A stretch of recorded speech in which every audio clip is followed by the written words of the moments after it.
Datuk Yang di-Pertua, izinkan saya untuk memberikan jawapan yang berhormat libaran secara serentak dengan 7 pertanyaan-pertanyaan yang menyentuh mengenai isu yang sama daripada Yang Berhormat Kuala Kurau pada giliran ke-88 dan Yang Berhormat Kulim Bandar Baru pada giliran ke-106 pada hari ini.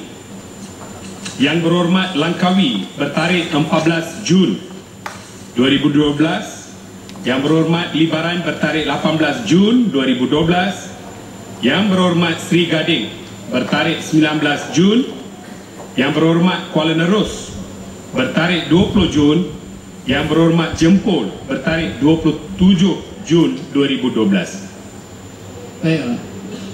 Saya mengucapkan terima kasih kepada semua ahli-ahli yang berhormat di atas pertanyaan-pertanyaan yang telah dikemukakan.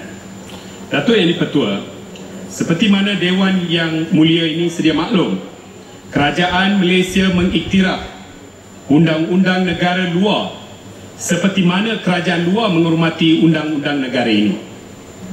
Segala salah laku rakyat Malaysia di luar negara adalah tertakluk di bawah undang-undang negara tersebut. Seperti kebiasaan, kerajaan tidak akan campur tangan ke atas sebarang tindakan yang diambil oleh negara tersebut. Kementerian Luar Negeri melalui perwakilan-perwakilan di luar negara juga telah mengadakan perjumpaan dan memperingatkan rakyat Malaysia di luar negara untuk menghormati undang-undang negara yang mereka bermastautin dan kunjungi untuk urusan-urusan tertentu. Dengan menggunakan pendekatan ini, kerajaan bukan saja dapat menyalurkan maklumat-maklumat kepada rakyat Malaysia, tetapi pada masa yang sama membetulkan persepsi negatif serta menangkis fakta yang diputarbelikkan oleh golongan tertentu.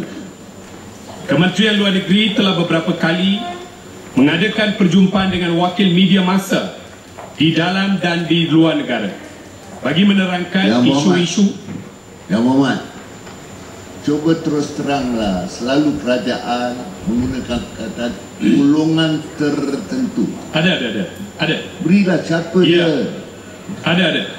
Perjumpaan ini adalah untuk membolehkan wakil media massa luar memperoleh fakta-fakta untuk melaporkan perkara sebenar.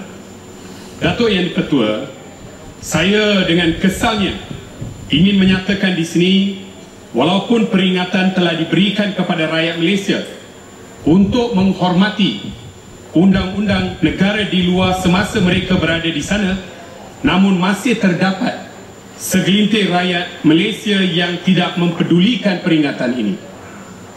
Sebagaimana Dewan Yang Mulia ini sedia maklum, baru-baru ini terdapat segelintir rakyat Malaysia yang telah melanggar peraturan-peraturan dan undang-undang negara Arab Saudi dengan mengadakan perhimpunan bersih 3 di Mekah dan Madinah pada 26 April 2012. Kedua-dua kota tersebut merupakan tempat-tempat suci bagi seluruh umat Islam, telah dicemari kesuciannya oleh rakyat Malaysia berkenan yang tidak bertanggungjawab. Perhimpunan-perhimpunan di Mekah dan Madinah telah diaturkan oleh rakyat Malaysia yang bekerja di Arab Saudi dengan disertai oleh Ustaz Nasruddin Hassan Tantawi, Ketua Pemuda PAS di Mekah, dan Ustaz Mokhtar Senik.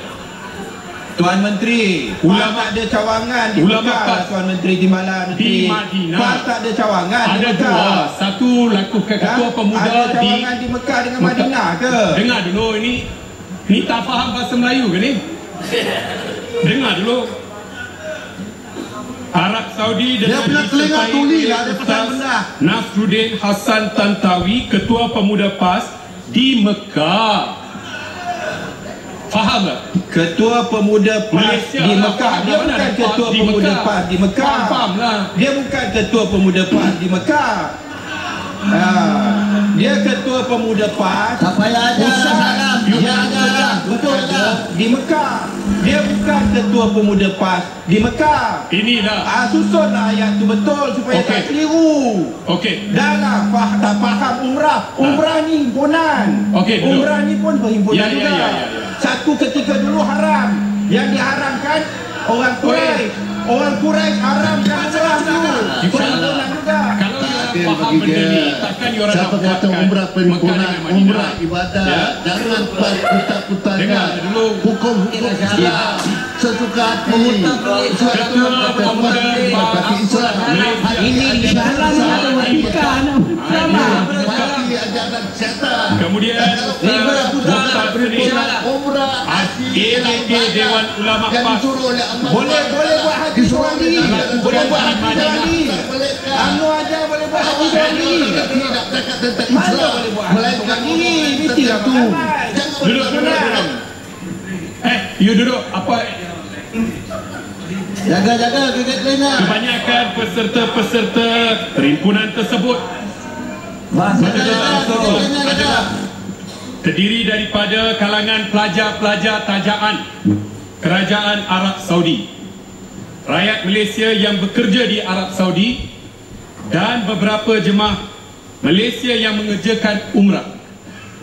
Datuk Yang di-Pertua, adalah jelas bahawa kedua-dua perhimpunan ini telah tidak disenangi oleh Kerajaan Arab Saudi. Pada 3 Mei 2012, Kedutaan besarnya di Kuala Lumpur telah menyampaikan satu nota diplomatik kepada Kementerian Luar Negeri. Nota itu menegaskan supaya warga Malaysia mematuhi undang-undang Arab Saudi semasa berada di sana, termasuk sewaktu menunaikan umrah, ibadat umrah dan haji. Datuk Yang di-Pertua, oleh sebab kedua-dua perhimpunan ini boleh mengeruhkan hubungan akrab yang telah terjalin sekian lama antara Malaysia dengan Arab Saudi. Yang berhormat Menteri Luar Negeri telah mengadakan satu sidang akbar pada 9 Mei 2012 di mana Yang berhormat Menteri Luar telah memaklumkan isi kandungan nota diplomatik dari Kedutaan Arab Saudi. Yang berhormat Menteri Luar Negeri juga menyatakan kekesalan dan kekecewaan Kerajaan Malaysia terhadap perhimpunan-perhimpunan tersebut dan memperingatkan rakyat Malaysia untuk menghormati undang-undang Arab Saudi ketika mereka berada di sana.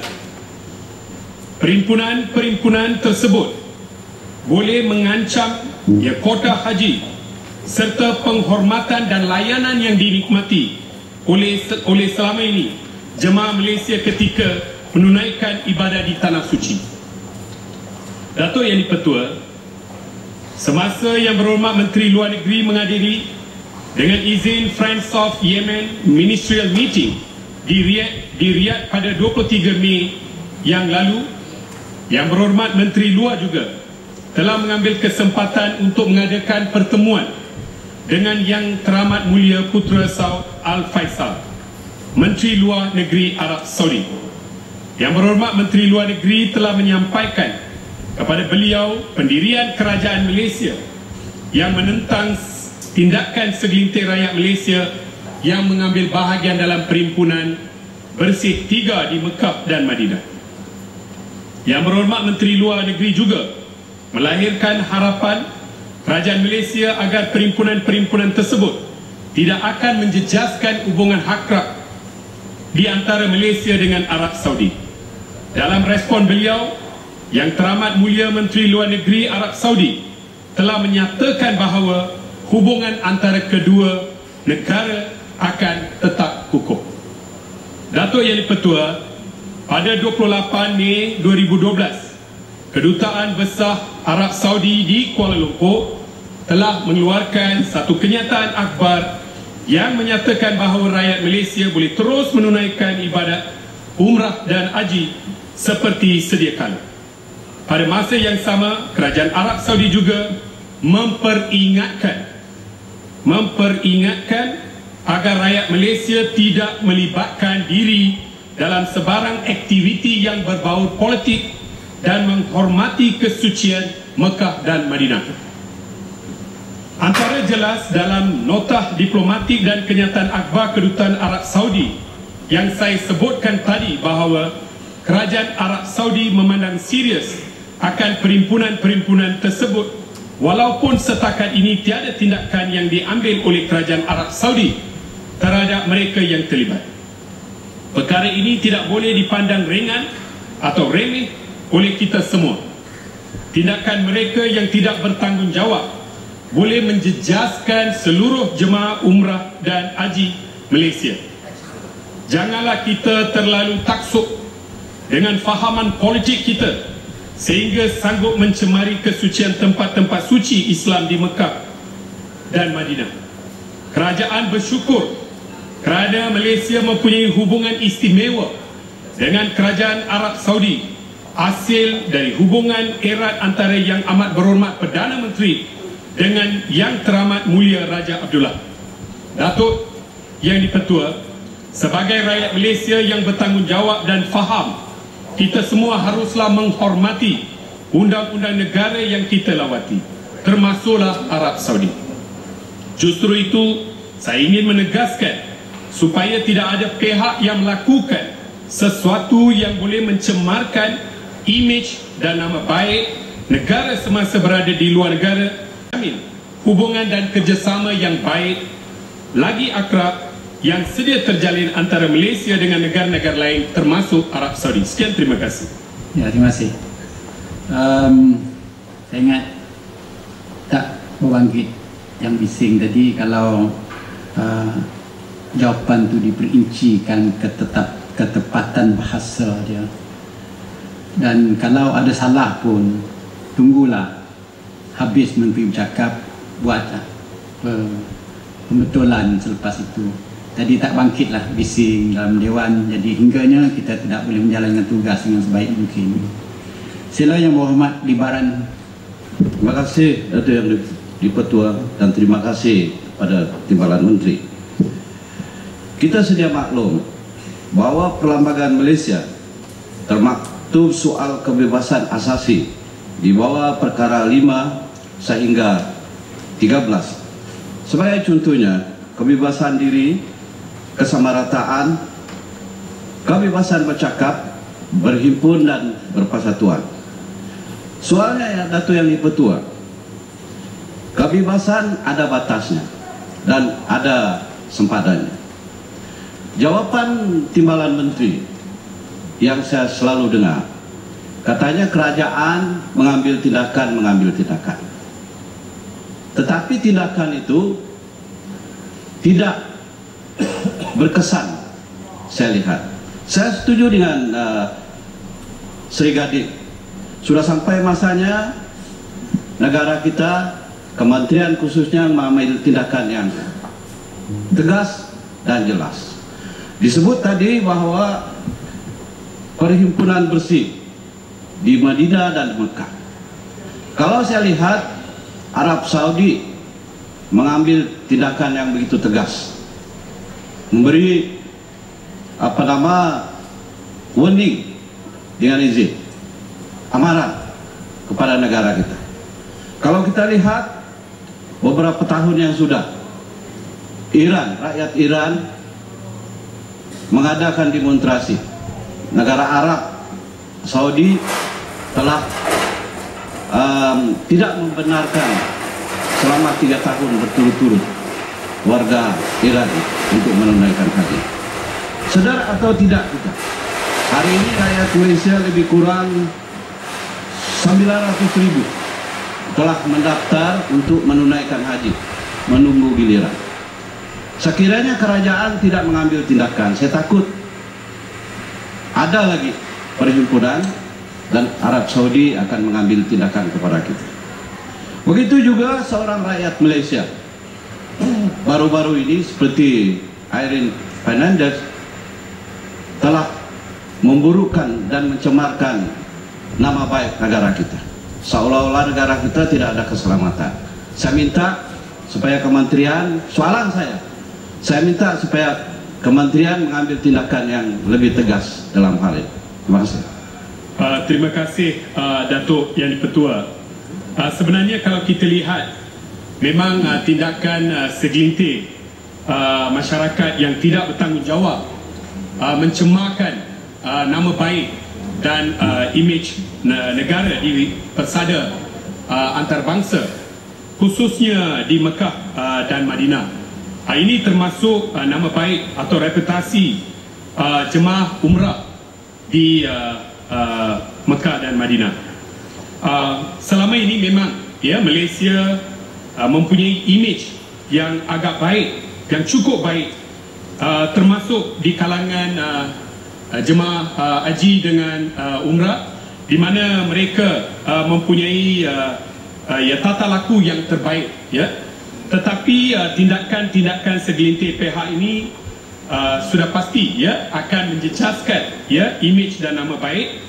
Namun begitu, kerajaan Malaysia kita tidak akan campur tangan terhadap tindakan kerajaan Arab Saudi, kerana pelajar-pelajar ini adalah pelajar-pelajar tajaan kerajaan Arab Saudi, dan juga kita menghormati peraturan dan juga menghormati peraturan yang ada di Arab Saudi. Kita memang cukup bimbang apabila kita lihat terdapat lebih kurang 930,000 jemaah yang menunggu giliran untuk menjalankan atau menunaikan haji di Mekah dan Madinah ni, dan ini akan mengambil masa lebih kurang 33 tahun untuk kita dapat hantar semua mereka ni. Tetapi kita masih berusaha untuk meminta supaya kota ini sentiasa dipertimbangkan untuk dipertingkatkan. Jadi nak jaga nama baik itu adalah amat penting.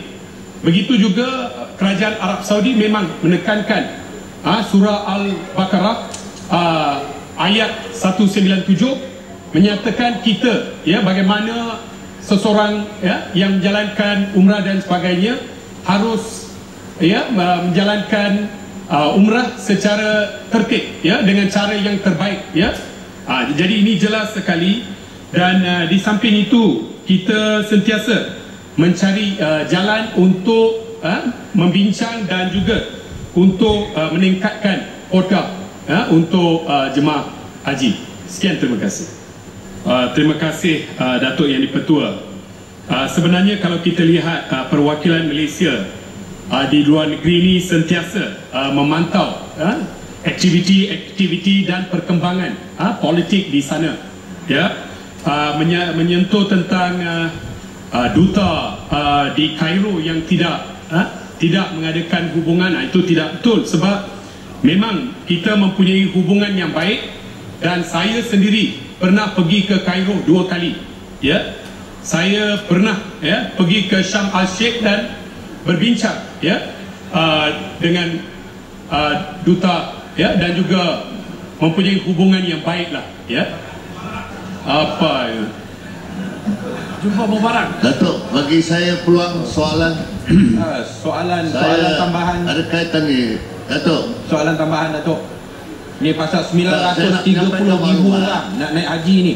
Cukup penting. Daripada saya yang di Mekah tu ramai daripada Shah Alam, Datuk yang ada di Jeddah. Saya nak kena tanya bagi pihak warga bagi Shah Alam yang nak pergi naik haji mungkin berpuluh ribu, Datuk Speaker. Masih, Datuk. Assalamualaikum warahmatullahi wabarakatuh. Mari kita berdoa. Ini perkara besar, Datuk. Rukun Islam, ada kaitan rukun Islam, dan rukun Islam ni hanya boleh dibuat di Mekkatul Mukarramah, Arfah di sana, Madinah, makam Rasulullah di Arab Saudi. Jadi ini rukun Islam, bukan perkara kecil. Jadi saya mintalah sikit. Ya Oman, ada orang menunggu nak jawab 26 ya Oman. Alhamdulillah, mudah-mudahan hubungan kita dengan Arab Saudi terus kukuh. Inilah dia, mudah-mudahan jadi iktibar kepada rakyat seluruh negara. Orang PAS ini bukan saja langgar undang-undang dalam negara, sampai ke luar negara pun dia langgar undang-undang. Mudah-mudahan jadi iktibar dan dapat jadi panduan kepada seluruh rakyat di negara ini. Nih, Datuk Speaker, biar saya tanya soalan Datuk Speaker. Masalah hubungan ini. Dia tak ada soalan, biar saya tanya soalan Datuk Speaker. Boleh tak? Ada soalan. Ada. Salah mana tahu dalam kepala saya. Okey. Ini, alhamdulillah selesai. Saya antara lembaga pengarah tabung haji. Skopin. Saya memang sangat kota ni kalau dipotong. Dan kalau orang Arab marah, dia ambil tindakan melengah-lengahkan untuk hujat kita. Masuk ke Jeddah itu pun sudah jadi masalah Datuk. Ini pas ya. Sampai ke luar negara pun membuat onar, memburukkan negara kita. Saya minta ambil tindakan. Apa tindakan? Kepada kumpulan orang PAS yang membuat demonstrasi di Bekah dan di Penjantung Menor. Apa tindakan dia balik? Apa tindakan? Yang kita biarkan kerana dia memburukkan, dan kalau berlaku sesuatu hubungan yang retak antara Arab Saudi, berpuluh ribu orang akan kecewa kerana dah bersiap nak menunaikan haji dan umrah. Dan nak ada Ramadan ni Datuk. Muhammad sudah faham. Nak berangkat ke, Dah faham Muhammad. inilah dia. Tidak pernah menghormati apa sebenarnya yang penting kepada hidup kita. Apa tindakan kepada orang ni, dia balik ke sini, apa tindakan? Apa kita biarkan saja? Speaker, Datuk Speaker. Datuk, ini Datuk yang dipertua, sebenarnya ini di luar bidang kuasa kementerian. Namun di sana terpulang kepada kerajaan Arab Saudi itu sendiri untuk mengambil tindakan ke atas yang ingkar atas dengan tindakannya.